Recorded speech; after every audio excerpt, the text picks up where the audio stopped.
You excited for Ubisoft Originals, dude? When I think Ubisoft, bro, I think original. I mean, the idea of climbing on top of a radio tower and discovering more of the map. Only one game does that. To clear out a bandit camp and have an outpost that you can now fast travel to. That's so unique. I mean, the Ubisoft Originals moniker could not be more accurately placed upon any of the publishers. And now, to go even further, Ubisoft are very originally going to be dipping their toes into the free-to-play market. It's Would you crazy. believe it? Crazy. I can't. We have to unpack this. Let's do it, It's right? huge. After the drop, let's get into it.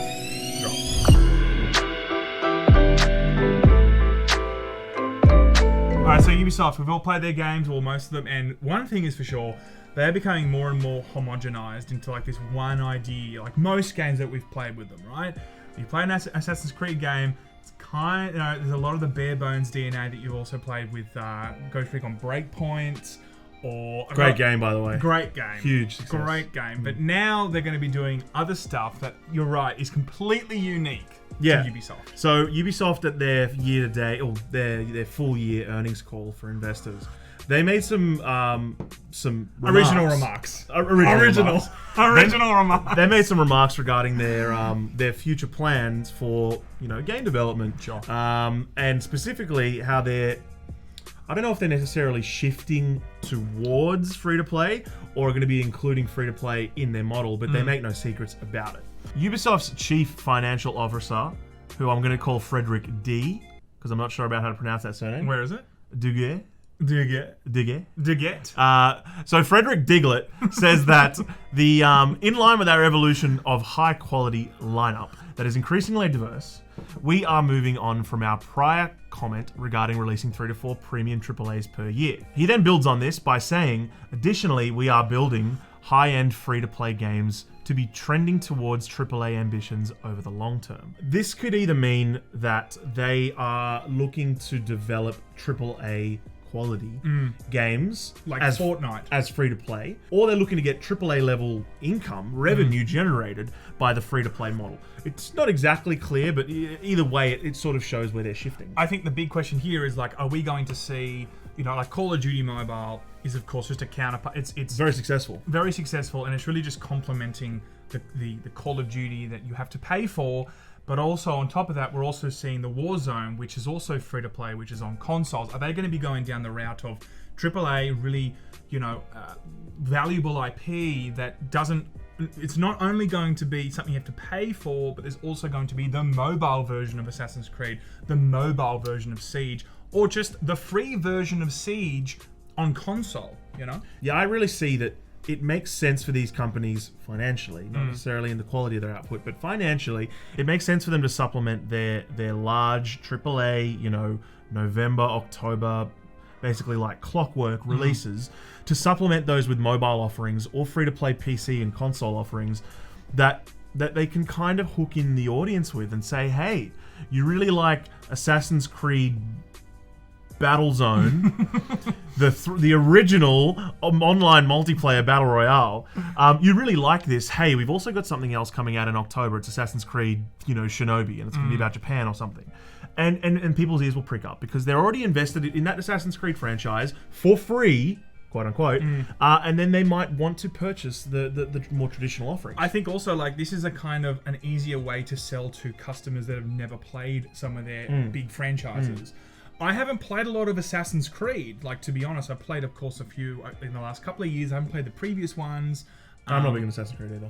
Yeah, right. So some people just But don't people want love to. it. It's so popular. But the moment I'm able to see that Assassin's Creed now has a new counterpart that's kind of separate in maybe a different world or whatever, and it's a free-to-play model, I'm able to jump in and experience those AAA good, high-quality experiences, but it's actually free. That'll get a lot of people interested in Assassin's Creed. And then the following year, as you've said, they're going to come out with the full-price version of the newest Assassin's Creed, and that might hook me in. You know? And this all kind of makes sense when he goes on to say, this is purely a financial communication evolution and doesn't change the fact that we continue to expect a high cadence of content delivery, including powerful premium and free-to-play new releases. Yeah, so essentially what he means there, what I interpret, is that he's saying we're still going to do our normal, full price $60, $70 releases. These are going to be supplementary. And I wonder if it also means new content that we've never seen, like new IP that they don't really want to take the risk with, like, they don't want to put a $60 price tag on it. They just want to maybe go out with the free-to-play model and see how it goes before they kind of couple it up with the free-to-play and the premium model. I mean, it depends. Like, if they've like got Hyperscape didn't work out for them, and that was a free-to-play. Well, yeah, but they said they learned a lot from that. I think it goes on to say that they've learned a lot. In the article, it does say that they did learn a lot for Hyperscape, and I'm sure that's kind of colouring how they're going to be doing this. Yeah. And look, all of this makes a lot of sense, from a business perspective. Like Fortnite, nothing has to be said about Fortnite. Warzone's tracking really well. Apex's player numbers are extraordinarily high. I've started playing Apex again. Yeah. They've continued to update that game, and it's actually really sick at the moment. It's not only that, there's also games that aren't traditionally free to play. Like Battle Royales are pretty much all free to play. We're seeing, of course, the Call of Duty Mobile. We're also seeing Diablo Immortal that we've played recently, and that's a pretty AAA experience, and that's kind of what Blizzard and Activision have said. Blizzard, a few months ago, said that every single major IP, they're going to be working for some sort of mobile counterpart. So this just kind of looks like they're kind of following what Blizzard and Activision wants to do there, because I think what you're saying there is, like, free-to-play 20 years ago wasn't really a thing, but now it's really proven to be one of the most financially lucrative things ever, because it's such a low barrier to entry for so many people. If I know, like, that's a lot of reason why PUBG, I think, isn't as big and as popular as it is, apart from, like, the whole cheating thing that they had, was you had to pay for PUBG. You didn't have to pay for Fortnite. 100%, completely agree. Yeah. And I think an interesting way to look at this is, it's almost like a form of interactive advertising. It's almost like a way of hooking people into an intellectual property, into an ecosystem for free. And they say, hey, look, try this out, download it. It's going to cost you nothing. Do you like it? And they're going to say, yeah, we think this is pretty cool. Okay, cool. Well, inside our main title screen, we're not only going to have all the currencies that we sell you, but we're going to have a huge banner ad for Assassin's Creed Shinobi, which will be out at the end of the year. Yeah. And then people are in that. They're in that ecosystem now. They're hooked in. Big time. And I think it's a form of advertising. It's a method of cross-promoting their product suite, both the premium, as they like calling it, the normal games, and then the free-to-play games. I think it's smart business, but I mean, not to get too pessimistic, but I worry about how it affects their AAA development and other AAA developers in general if this is successful. Because look, nothing exists in a vacuum, and like if this trajectory is, I don't really play Ubisoft's game. They don't really do it for me, but there's no doubt that if something is successful in the AAA space as a business model, other publishers are going to look. I mean, we're seeing it with Activision. Their mobile strategy is we're keep that in. Yeah. We're a little bit of food coming up or something. You're like, we're seeing it with Activision. We're seeing Activision's success in the mobile space. But we also Activision and Blizzard. Immortal's coming up. But even before then, in terms of loot boxes, we saw that with FIFA Ultimate Team. Then Overwatch picked it up. Heaps of places and developers and publishers picked it up because it was financially successful. Yeah, and also Fortnite. Like, again, nothing has to be. There's nothing that can be said about the game that isn't already known about its success. So I think if publishers like Ubisoft really trend towards this free-to-play model, not just to supplement their AAA offerings, a lot of quote marks in this one, not just to supplement their AAA offerings, but to almost supplant them, to take their place, then I think that might have some negative, negative impacts. Are you worried that there's going to be AAA?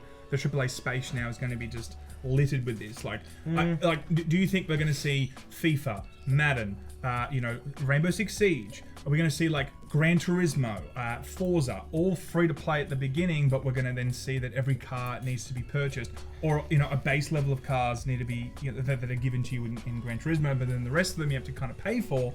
That isn't now the realm of possibility. If we see this to be a huge success with a lot of IP that we've all known for so long to only be a $60 price tag and not free to play. Look, I don't necessarily see that your AAA and your free to play, your premium and your free to play audiences necessarily will cross over. But that seems to be their expectations here. Yeah. I mean, the Mr. Diglett says, we think that we have a great opportunity to meaningfully expand the audiences of our biggest franchises. So they're looking at utilizing their existing IPs and doing free-to-play versions. I still think that there is space, even with really successful free-to-play models, I still think there is space for your core gamers who just want to, in November, go to the shop and buy something for $70 or $60 and take it home and finish it and be done with it. Free to play has a bit of a stink around it. It's getting a lot better, but I still think a lot of your core gamers are going to want the more traditional offering. I don't see, to your point of, we're going to see Gran Turismo, I don't see those core franchises switching to a free to play model entirely. Like everything, fine. I think it's going to be a mix. It may be like Destiny. You can get pretty much you can get the base, the vanilla Destiny 2, and the 1, 2, and 3, I think, of the DLCs. And if you really like it, you can continue on. We may see something like that, where it's still in the AAA space, where they try and offer you a portion of the game and a portion of the experience. And if you want to continue, almost like a demo. And if you want to continue, then you can start paying for things. That's also maybe something that we may see in the future too. But then we run into problems of how does the offering of the core game, what's sucked out of that to make it worth buying. Yeah. Well, one thing's for sure, we know that I think that they definitely want to keep Assassin's Creed in terms of the actual current model here to stay, because this is what he also said.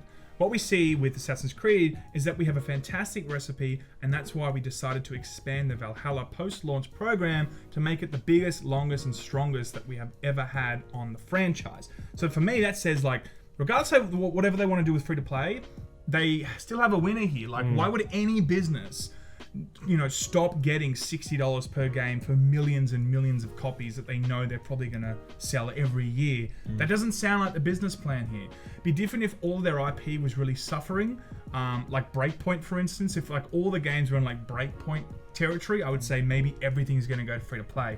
But they've got some clear winners here, and I think that's not the trajectory for all their IP. Well, yeah, look, I think it's important to remember that Ubisoft are a big business. They're a smart business.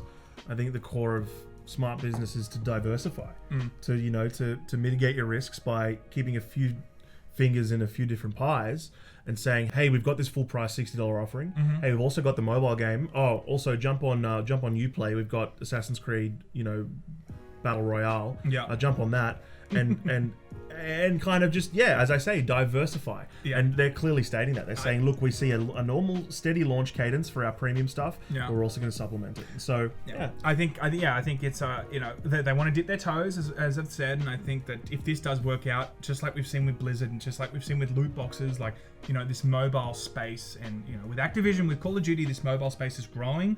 It is losing its stigma, just like free-to-play also losing its stigma.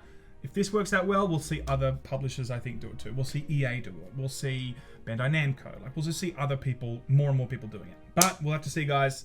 That's it for today. I'm going to go play some Ubisoft originals, man. Me too. I'm just excited. Feeling like experiencing something I've never experienced before. An original experience. And I know that Ubisoft are the only ones who can provide that They're the only ones that can. Yeah, because they've got the label on the box now. Exactly. So, all right, guys. Good to see you. Laymen out.